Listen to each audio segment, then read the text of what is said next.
بسم اللہ الرحمن الرحیم۔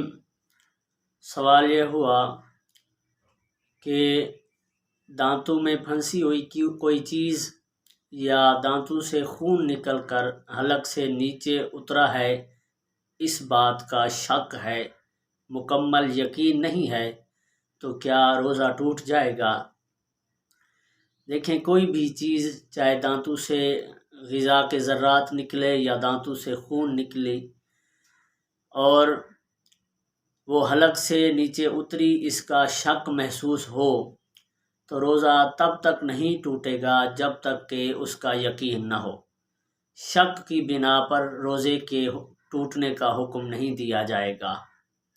ہاں، البتہ یقین ہے کہ خون حلق کے نیچے اتر گیا ہے یا کھانے وغیرہ کی کوئی چیز جو دانتوں میں پھنسی تھی وہ حلق کے نیچے اتری ہے، اگر یقین ہے اور غالب گمان ہے تب روزہ ٹوٹ جائے گا۔ شک کی بنا پر روزہ نہیں ٹوٹے گا۔